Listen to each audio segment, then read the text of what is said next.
Good evening, everyone. It's wonderful to see everybody on this very, very holy night, this very beautiful Erev Yom Kippur. Very, very different Shabbos Shuva than we have had in the past. But Emir Hashem will try to come together in a very different way and reflect and learn and grow and maybe even hit record. All is good. And maybe even laugh a little. But Emir Hashem, it'll be very, very beautiful. So there are Mara Makomos that are going around. They are posted on the Facebook Live. They are posted on the Zoom chat. And I invite all of you to take your Mara Makomos. And this way you have an opportunity to follow along some of the sources. The drasha that's taking place here as part of the Young Israel of Passaic-Clifton is dedicated by Gidon ben David, Le'iloi Nishmas, Pesel Sarah Bas Avraham Feivel, Pesi Sarah Alea Shalom Bloomstone ben David. We all remember Mora Pesi very, very well.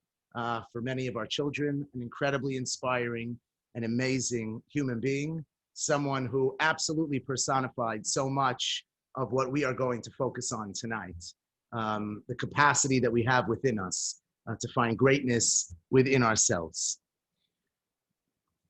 So let's begin. Hopefully everyone has a Mara Makomos, and even if not, we'll be able to move together. Here we go.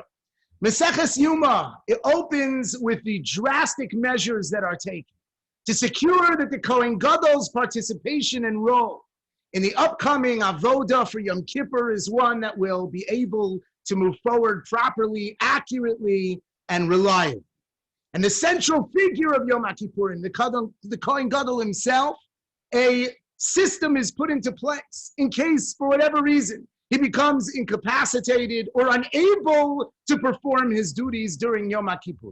And we know the Mishnah tells us at the very beginning of Maseches Yuma, Shivas Yamim Kodem Yom Kippurim, that 7 days before Yom Kippur, Mafrishin Kohen Gadol mi Beisa, we separate the Kohen Gadol from his home, Lishkas Parhedrin, to this chamber called the Lishkas Parhedrin, Umaskinan lo Kohen Acher Tachto, and we prepare a backup Kohen Gadol, a Kohen Gadol that we have discussed in previous years, that we're going to discuss tonight from a very different perspective. We prepare a backup Kohen Gadol, Umaskinan lo Kohen Acher Tachto, Shema Ye'ara Bopsu, because there is always the possibility that something will happen and that the Kohen Gadol will become incapacitated, unable to perform his ability and his avodah. The avodah of Yom Kippurim is not simply a bunch of rituals.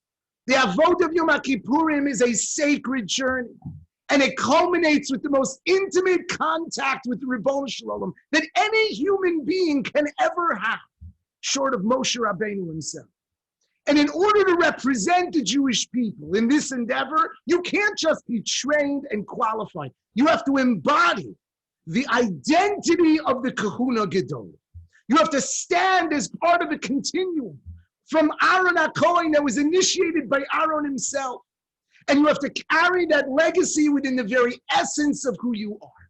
In fact, the Psukim in Achremos mention Aaron HaKohen multiple times, emphasizing his personal sense of connection to the Avodah. Rav Rosenzweig, in a beautiful article that was published recently in the Kol Elyon of YU's journal called Tzvi, reflects on the relationship between every Kohen Gadol of Jewish history in perpetuating the identity of the original Kohen Gadol of Aaron HaKohen.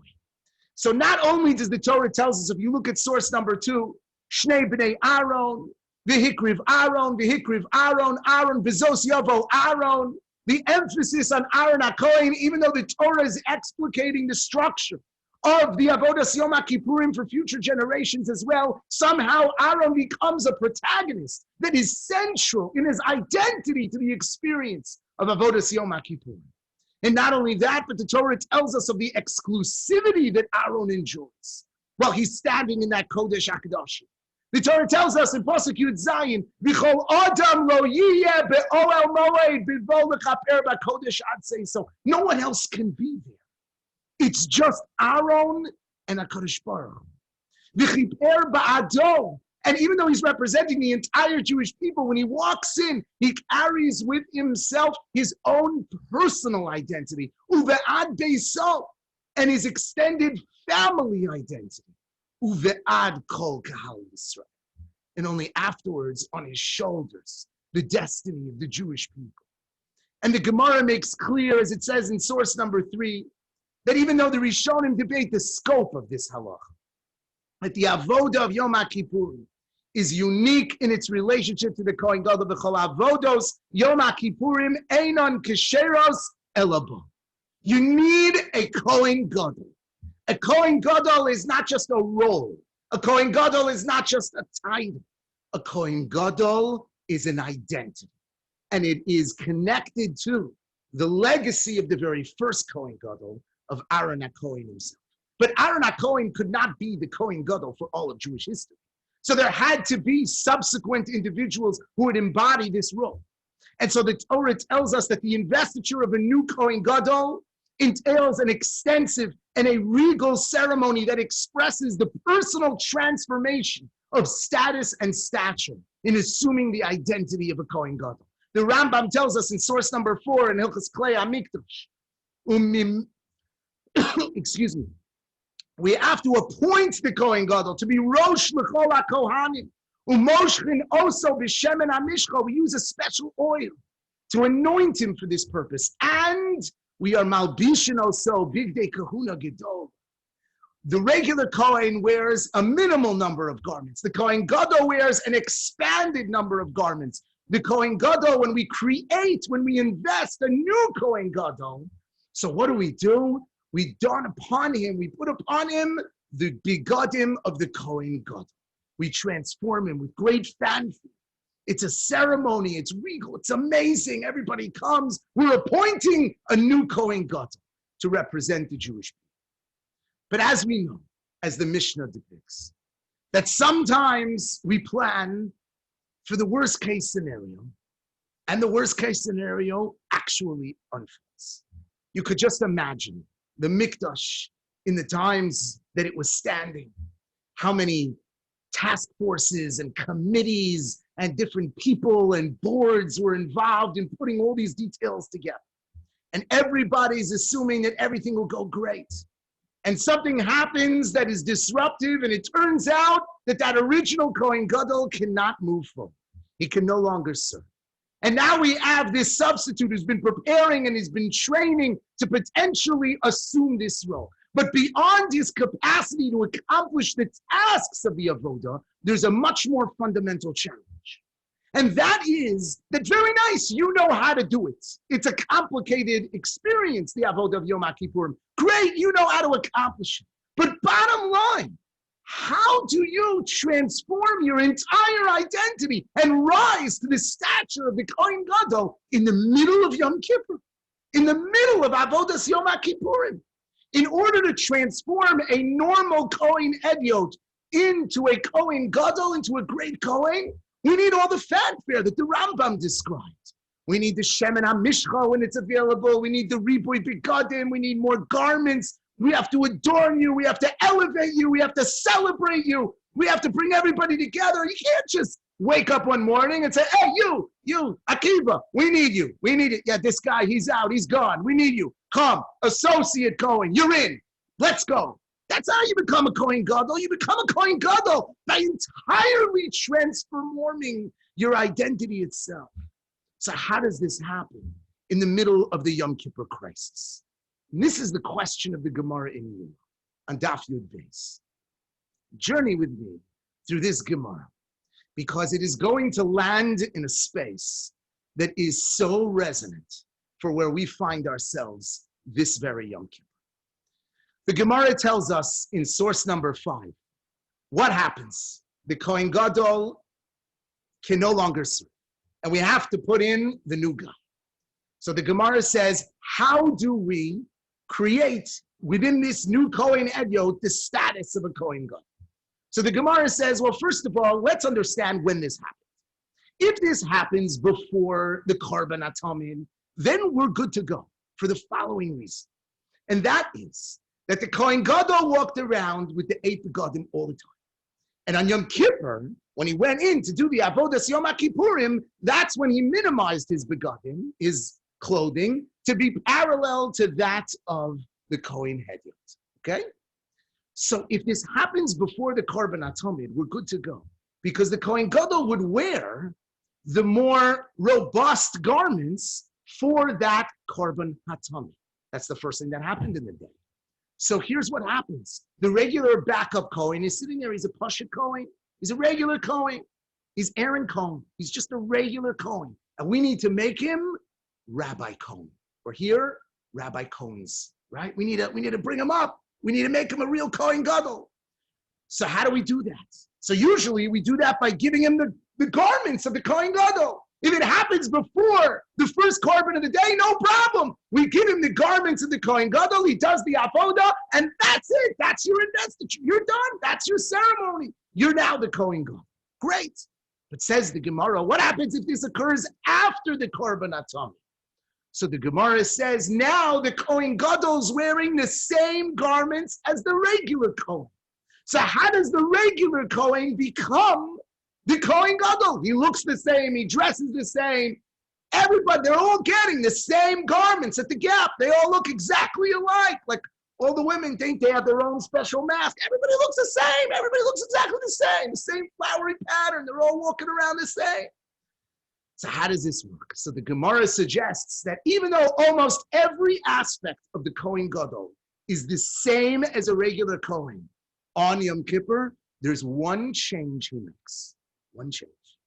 And that is that all year round, listen to this, all year round, the Kohen Gadol's belt, he's got a nice Starka Prada belt.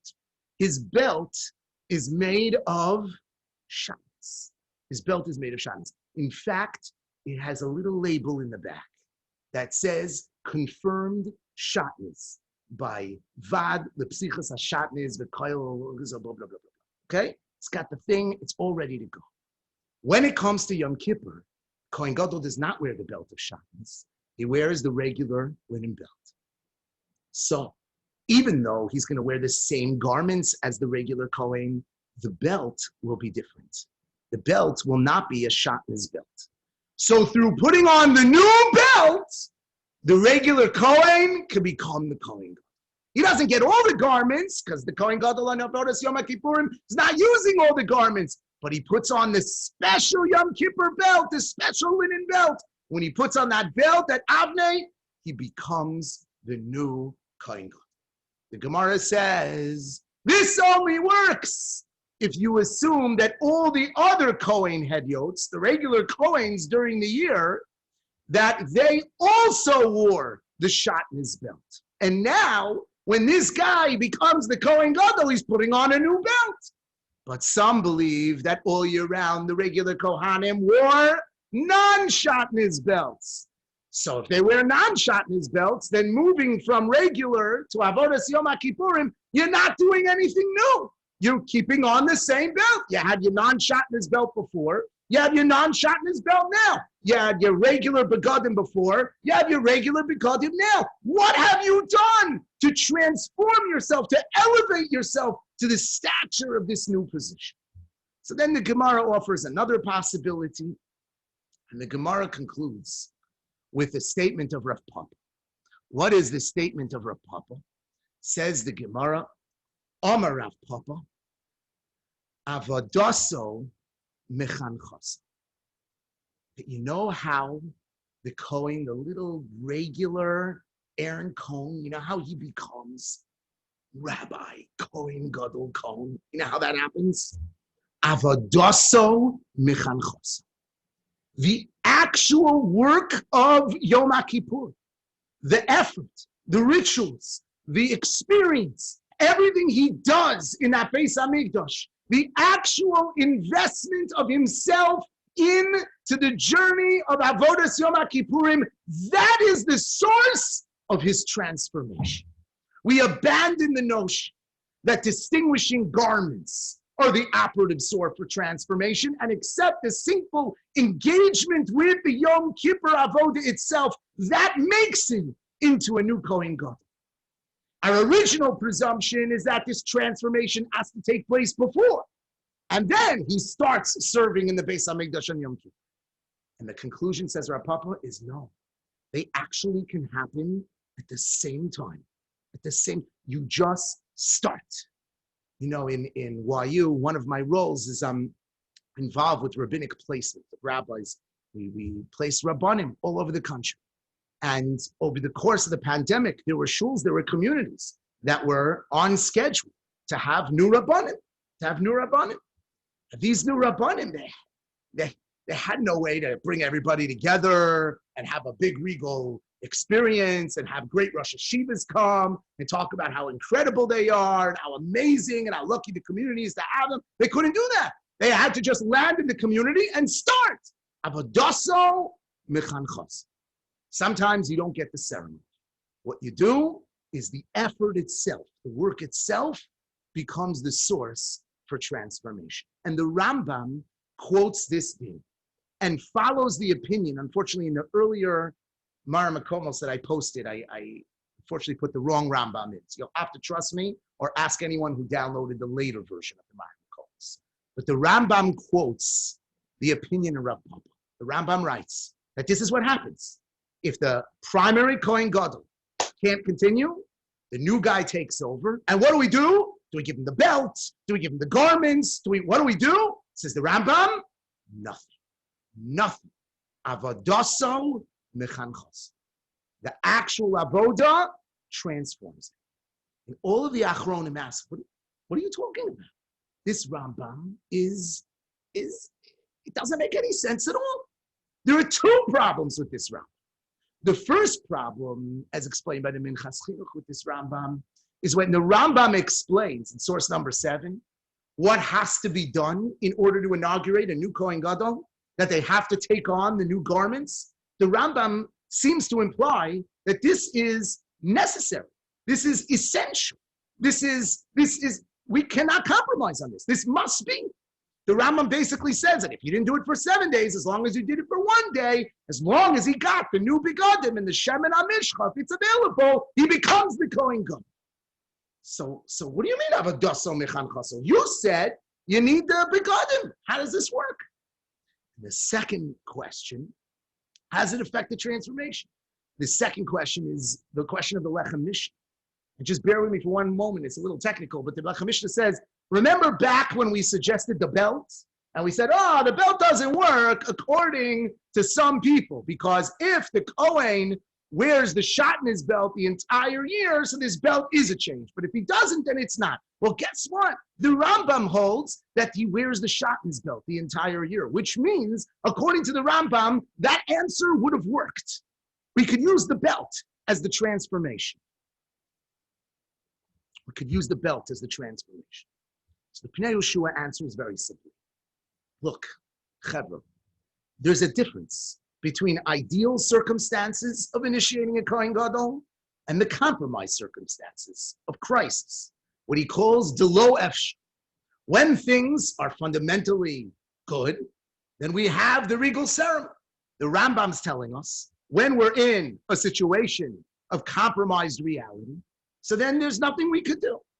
But we remain with this basic question, this question of if the Rambam could have used the belt solution, which is a symbolic echo of the entire institution of Ribui Begadim, the concept that give him something concrete, expressive, that is manifest of this transformation. If that is available as an option, why are we relying on this innovative concept of avodaso mechanchaso? It's magical. Just go do the avoda and you're good to go. Why would the Rambam embrace that? So there must be some fundamental reason that the Rambam embraces this broader notion of avodaso mechanchaso. It must accomplish something that is far more fundamental than simply a switch of the belt from shatnez to regular. And so I want to suggest an approach tonight that I had the great zchus to work out together with one of my closest friends, Rav Daniel Grama, to this entire sugya. And one that reveals how relevant the directive of avodaso mechanchaso is. to the circumstances of our lives. In life, we change and we evolve as an outcome of two possible realities. One is when there is an externally driven, inspiring, motivating, energizing force of positive transformation. You turn on your email or your WhatsApp and you get a meaningful minute. Music in the background, a rabbi that looks like Calvin Klein, the most inspirational story imaginable. And I have this. I have the app on my phone. I watch them every day. They lift up your whole day. They're inspiring, they're beautiful, they're amazing. And we have lots of experiences like that. Inspiring drushos, inspiring moments, people coming together, all sorts of externally driven, inspiring, energizing forces of positivity that lead to transformation. But there's another way that we change in life. And that is we change in life when we are confronted with an extraordinary challenge and we choose to maximize the capacity of that challenge to change us. And that type of change doesn't come with really beautiful music in the background. And it's often not very good looking or inspiring. That kind of change is raw, and it's real, and it's hard, and it sometimes leaves scars. And more often than not, the first type of change is stronger, it's faster, it's more enjoyable, and more often than not, as the source of the energy fades, so does the potency of its impact. The second we face challenges and realities of life. And when the transformation is an outcome of facing the challenges and realities of life, then even when those challenges are resolved, we find that there's a certain deeper inner transformation that has taken place that is perpetuated beyond the actual resolution of the challenge. What are the words avodaso mechanchoso truly mean? For the Kohein Hedyot, they mean that life has presented Am Yisrael an extraordinary challenge. The avoda has been disrupted. There's a crisis of faith in the process, in ourselves. Everything we've been working towards, building towards, developing towards seems in peril. It's the day of Avodas Yom Kippurim. We've been practicing for 7 days. We've been leading up to this moment. Everything is on the line. This is what we want. This is our reality. This is what we're anticipating. The basics of what Yom Kippur is about.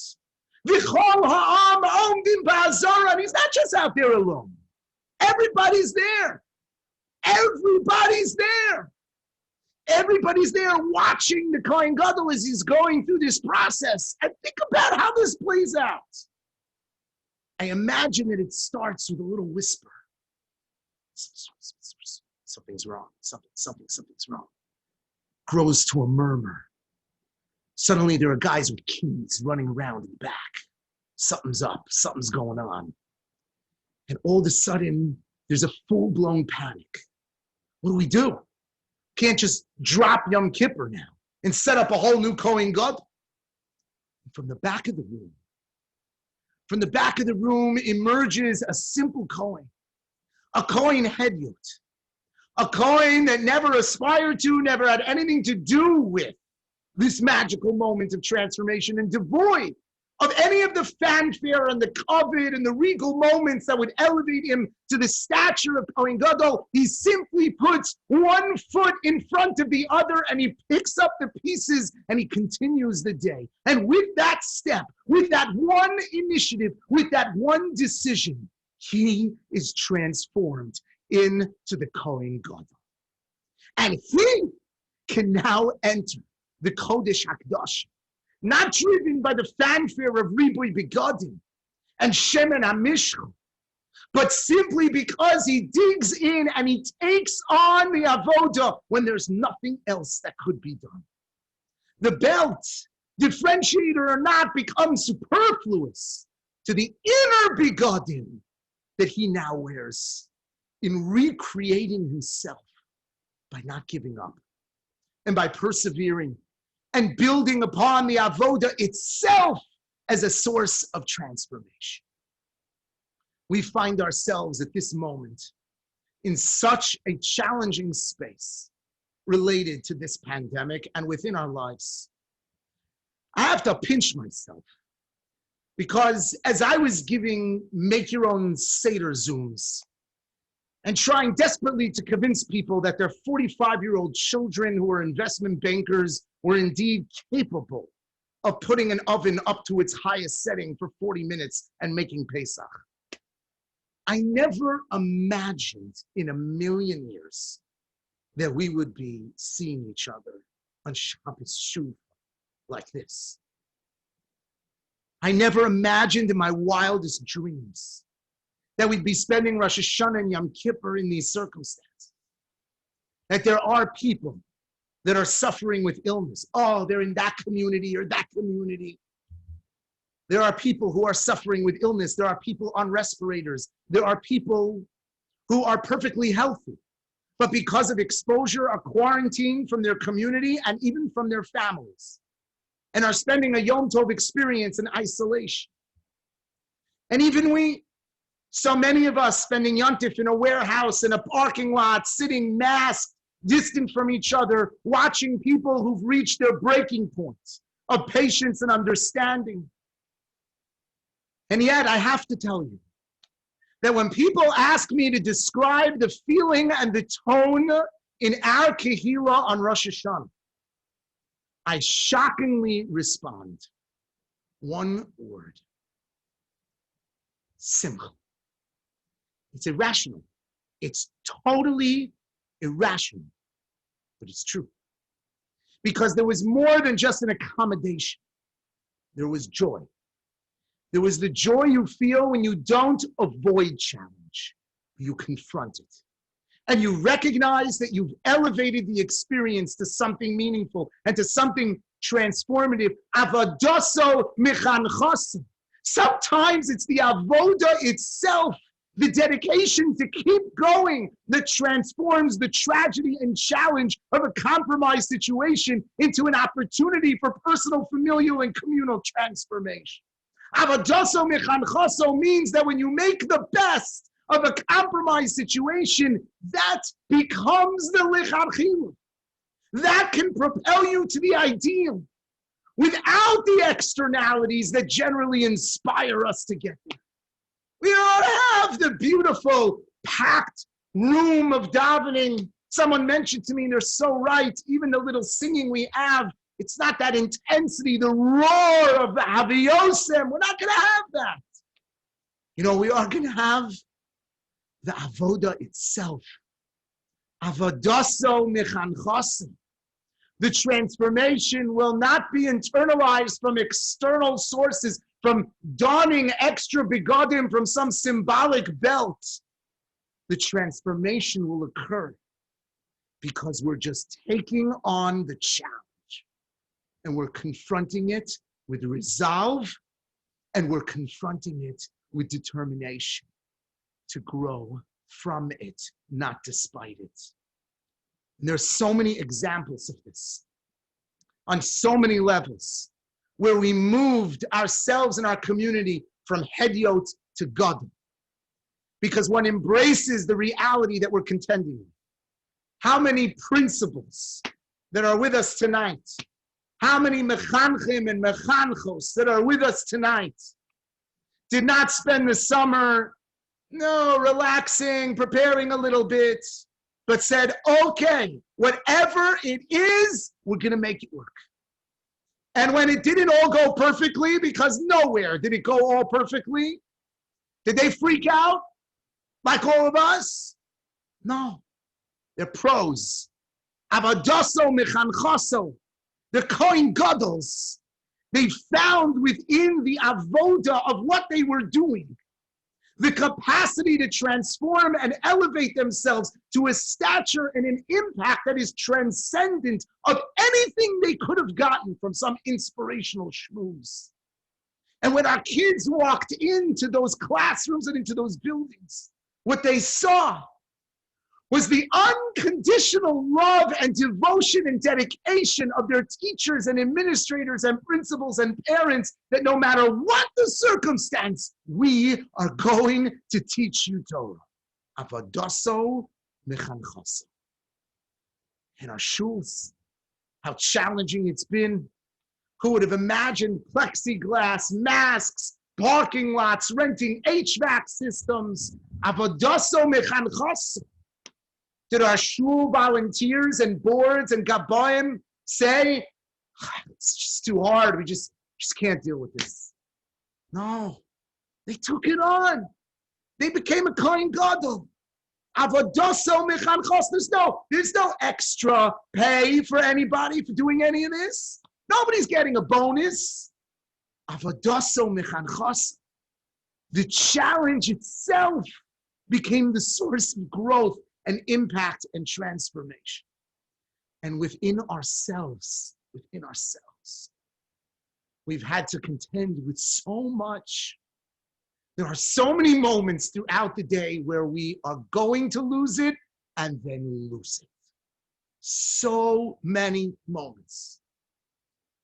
We don't give up. We don't run away.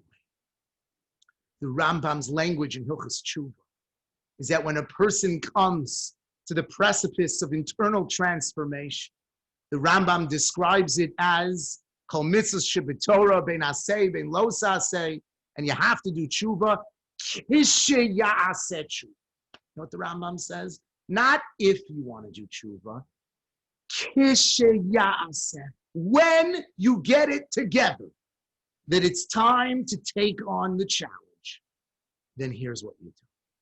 In that one word, in that kishe ya'aseh, you have all of the consternation and pain and self-doubt and exhaustion of what do you mean I'm supposed to improve and I'm supposed to grow in all of this? Kishe ya'aseh. You know how many syllables there are there? Not im adam ya'aseh tshuva.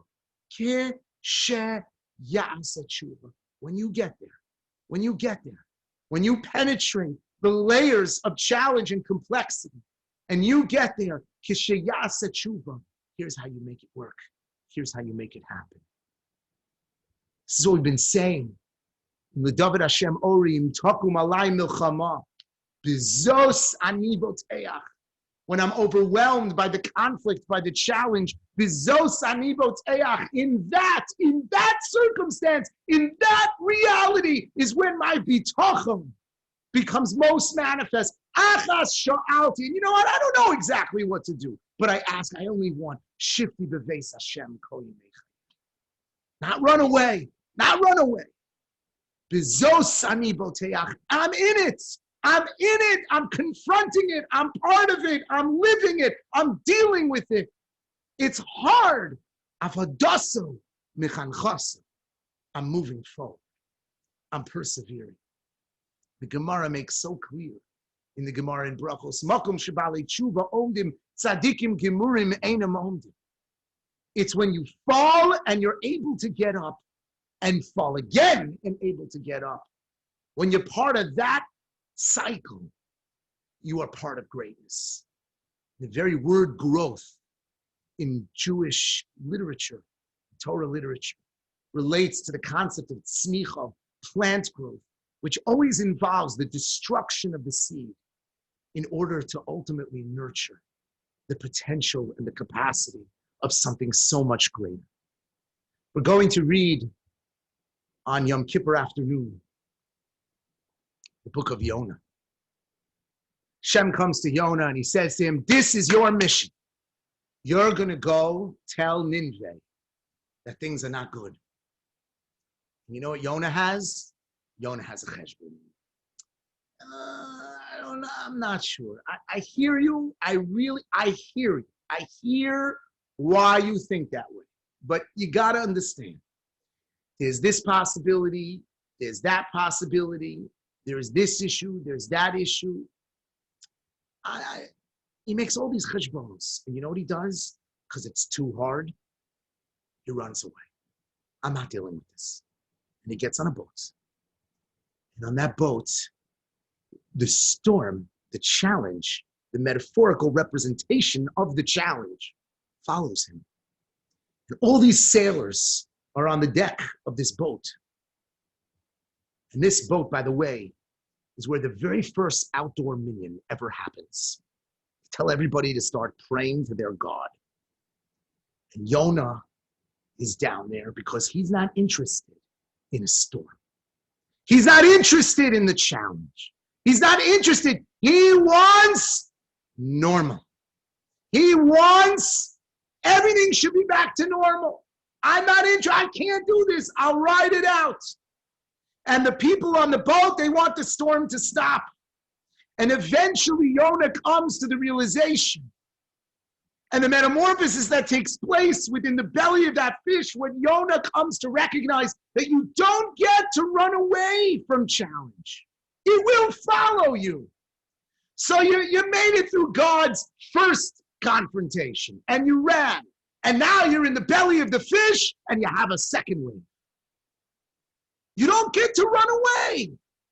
You have to deal with life. You have to deal with challenge. You have to see that within those capacities and opportunities, there exists potential for transformation. It's not all about you. Avadaso mechanchas. What you do, how you confront the challenges of your life, that is ultimately what can become the source of your ability to grow and to develop and to evolve and to change and to thrive. Chevra, there are two approaches to this pandemic. One is to try to escape the storm. It's done in a lot of different ways. Through denial, through summoning guidance from places that, it's amazing. In the frum community, if someone has a toothache, they call the Belzer Rebbe, who knows the head of the Harvard Department of Dentistry, and he connects them to some guy in Argentina who did an internship with the guy in Switzerland, and he could come and drill it in the right way. And and here it's well, this guy, most people are saying this guy says that. There's a taiva to run away. And there's a desire that we all have for things to be normal. And it's understandable. It's understandable because everyone has been influenced by the dimension of Western culture that says that when something's hard, when something disrupts my personal freedom and my desires, when something presents resistance to me advancing my vision of my pursuit of happiness, the goal is to eliminate it. And we have seen in this country the outcomes of such an outlook.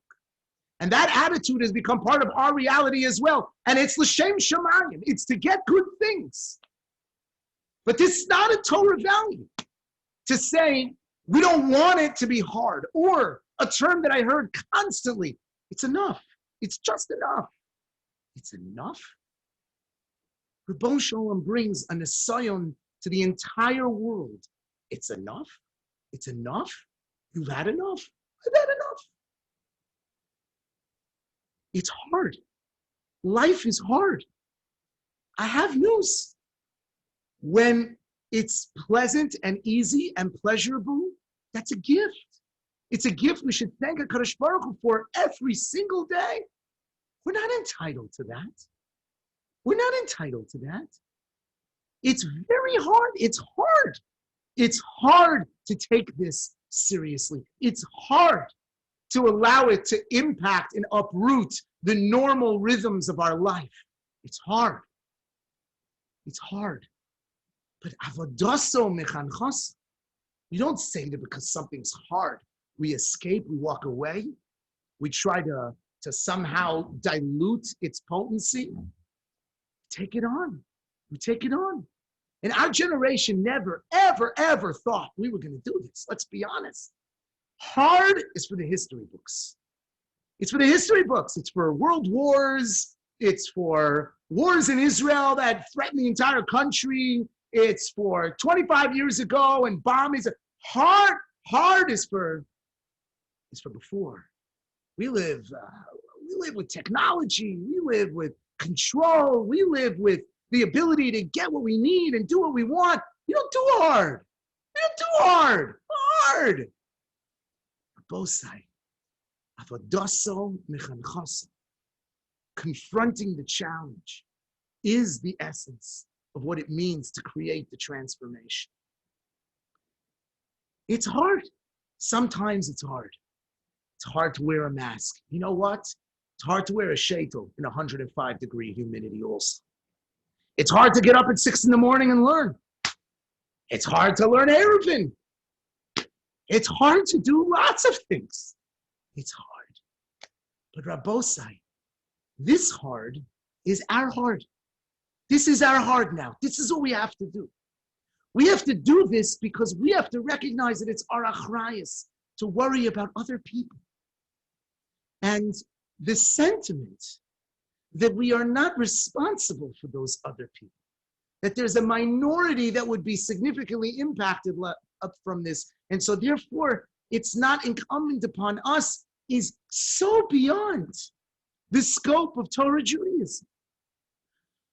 We know that a rotseach b'shogeg, someone who kills by mistake, someone murders intentionally, that's the worst of the worst. Someone that ends up killing in a situation that's totally out of their control, that's wasn't your fault. What's a rotseach b'shogeg?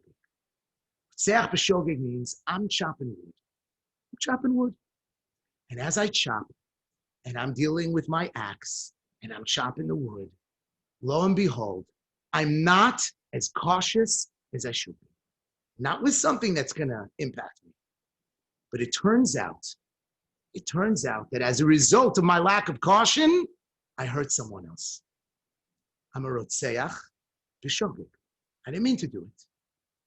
But I wasn't chopping wood with the cognizance that there is a world that is bigger than me.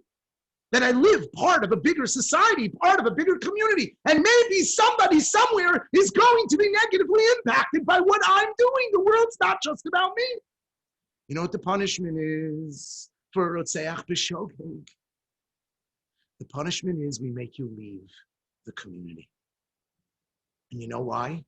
Because we can't have a community where everybody just worries about themselves. I promise you that the number of axe, whatever you call chopping, axe wood choppings, relative to the statistical possibility of hurting someone who's passing by is infinitesimally small. Tiny, tiny, tiny small. And yet, that lack of caution is viewed as if it totally undermines the whole, what it means to be part of a community. That's us. Every time we walk out of the house and we're walking down the street, we have to think about everybody else. We have to think about the world beyond ourselves. Yes, this is supposed to be hard for me because it might hurt someone else. They should stay locked up. Pasuk after pasuk after pasuk in the Torah that tells us when you make simcha on Yontif, you know you have to be thinking about the ger, the yasol, the almana, everybody who's vulnerable. That's what it means to have simcha on Yontif. We don't have simcha on Yontif by ourselves. We have simcha on Yontif with everyone together, with the most vulnerable together. That's what it means. And by the way, that punishment doesn't last forever.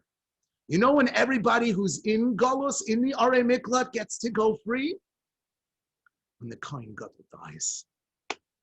And you know why that's such an inflection point? Because the Kohen Gadol goes into that Kodesh HaKadoshim for everyone.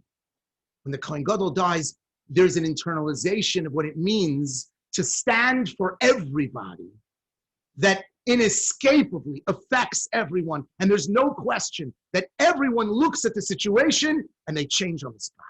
And so we welcome them back into the community. And by the way, the Rambam holds that that applies even to the backup Kohen Gadol as well. This is hard. It's not simple.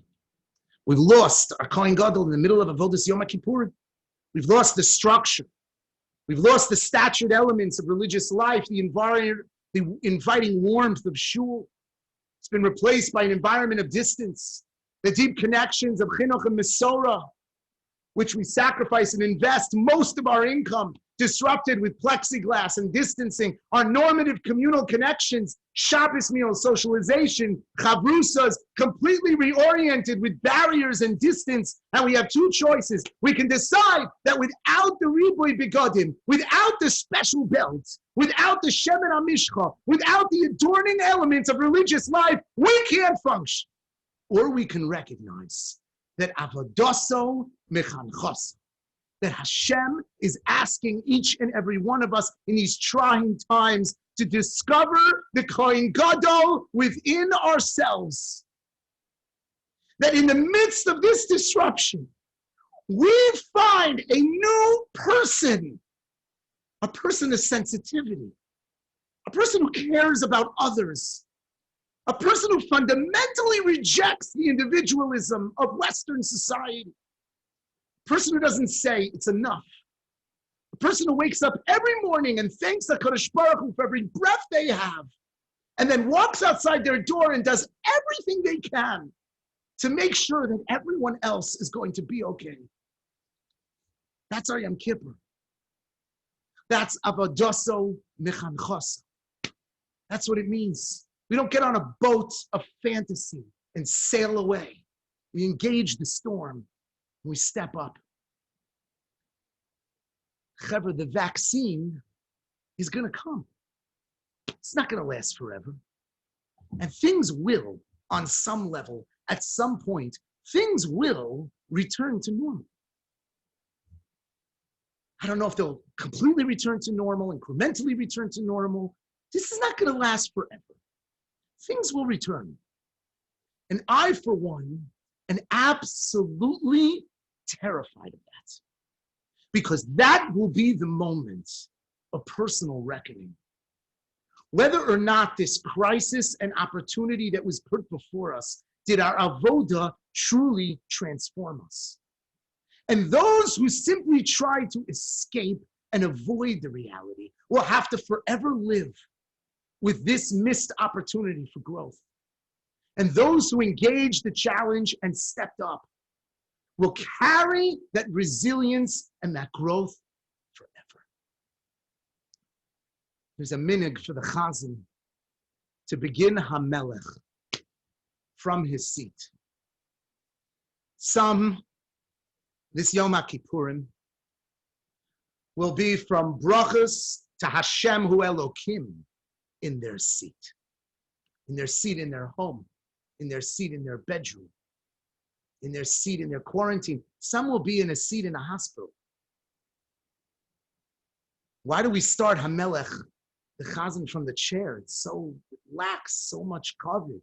Let him go up to the bima and stand in the regal space, the Kohen Gadol, with his kittel, with his riboy begadim, with his special belt, his beautiful smile, and let him scream Hamelech. Why does he start from his seat? And the answer is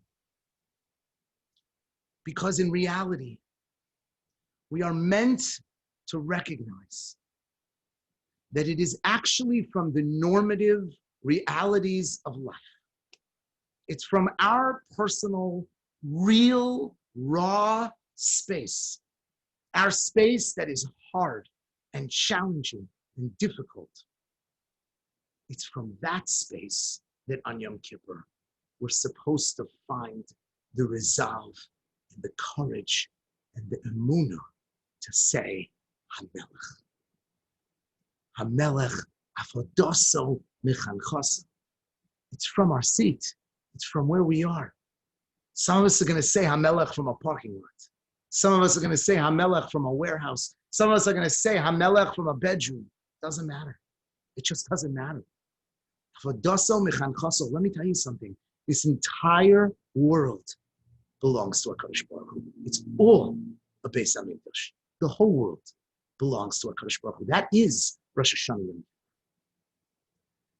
The two most important and critical lessons that we need to take away from this virus are emunah and achdus. Emunah, we are not in control of this world. Kadosh Baruch Hu is in control of this world. Know what it's going to be like in Eretz Yisrael? There's sukkahs. The streets will be empty. In Geula, in Me'esharim, in town, the Kotel, the old city. What that's going to be like? We are not in charge. Just because we decide that we can fly to Israel and build roads and make a state and do what we want, we are not in charge. Kadosh Baruch Hu decides everyone back home, everyone back home. Hashem runs the world. Emunah. And in this experience, where this thing travels from person to person, and we don't even know exactly how. We can argue all day, around the mass, through the mass, taught the mass, not the mass, the shields, the face shields. It has to have a sign on the front that says face shield because, I would think a window grew out of your forehead. All these different things, all to ensure that the interconnectivity that exists between us are only channels of positivity and growth and love, and not, God forbid, harm. And the intentionality that all this brings in analyzing and confronting the nature and dynamics of that connectivity is supposed to show us that we're all together. We're all together. It doesn't work. It doesn't work for this one to decide they want to be careful, for that one to decide they don't want to be. It just doesn't work. We're going to do it that way, but it doesn't work. It comes at a cost. Emunah and achdus. And both can be achieved. Not through riboy begadim, and not through shemen amishcha, and not through the glorious, beautiful bimas of our shuls. All that can be achieved from your seat, wherever you find it, this Yom Tov. As you reach inside yourself, you discover that you too, without the belts, without the begadim, without the fanfare, without the music, you too can be avadaso mechanchas. You too can become a Kohen Gadol. May HaKadosh Baruch Hu give all of us strength, the health, and the ability to move forward with Ratzon Hashem, not with what we want. Yimei Ratzon, with Ratzon Hashem. And may He give us the wisdom to understand what that is and to persevere and to face our challenges and to grow from them and to evolve from them and to ultimately take this world to such a level of emunah and achdus that we turn the whole world into a Beis Hamikdash and everyone into a Kohen Gadol. Mashiach Tzidkenu arrives together and we flood the streets of Yerushalayim. Od yeshvu zekenum v'zekenos b'chorvos ha'ir. And we all go with the new and improved Elul. And we make our way to Eretz Yisrael and celebrate together in Yerushalayim, Yer HaKodesh, in Meira, B'yameinu.